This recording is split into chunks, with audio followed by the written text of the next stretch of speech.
Apa itu sustainable lifestyle atau gaya hidup yang berkelanjutan? Yuk kita tengok gaya hidup kita, terutama dalam mengkonsumsi barang atau jasa. Suka berbelanja? Selalu menunggu Harbolnas? Atau hari-hari diskon lainnya? Hati-hati, jangan terjebak pada konsumerisme. Menurut Mark Scott, Direktur Jasa Keuangan Swift Money, konsumerisme membuat seseorang selalu ingin membeli dan mengkonsumsi barang dan jasa melebihi kebutuhan dasarnya.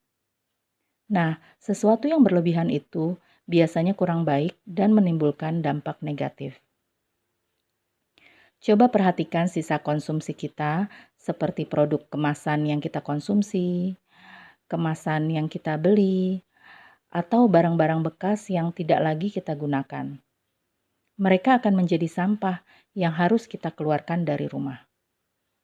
Sejak kecil, kita diajarkan oleh orang tua untuk membuang sampah pada tempatnya, yaitu di tempat sampah. Tapi, kemana sampah itu pergi setelah kita buang pada tempatnya?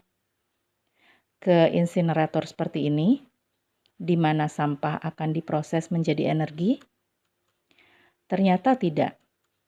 Seumur hidup kita, sampah yang kita buang ke tempat sampah akan berakhir di tumpukan di TPA seperti ini.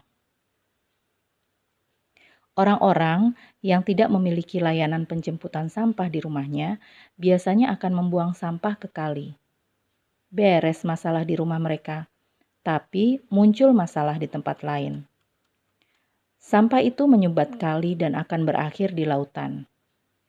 Akhirnya, mencemari ekosistem laut. Apa kita mau begini terus? Memindahkan sampah dari rumah, tapi membuat masalah di tempat lain. Kita ini makhluk berakal yang mampu merancang roket sampai terbang ke bulan. Pasti bisa menyelesaikan masalah konsumsi ini. Mulai sekarang, jangan terjebak dalam konsumerisme. Bijak dalam konsumsi. Utamakan menggunakan produk yang sudah ada. Kalau membutuhkan barang baru, coba pinjam atau beli second hand.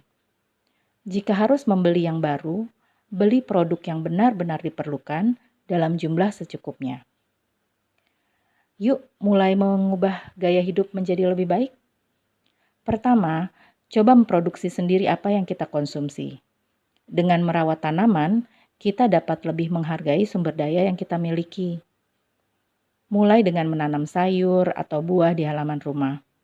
Memanfaatkan dan menyimpan bahan makanan dengan baik untuk mencegah food waste. Pelihara ternak jika memungkinkan. Yang kedua, yuk mulai hidup minim sampah. Awali dengan menolak penggunaan barang yang dapat mencemari lingkungan. Misalnya, tolak penggunaan plastik sekali pakai sebisa mungkin. Gunakan produk yang ramah lingkungan. Pilah sampah dari rumah. Kelola sampah kita agar tidak mencemari lingkungan. Ketiga, mulailah gaya hidup eko-minimalis. Gunakan sumber daya seperlunya dan pilih material yang ramah lingkungan. Mungkin akan terasa sulit pada saat memulai mengubah gaya hidup kita. Tapi nggak apa-apa, asa bisa karena biasa.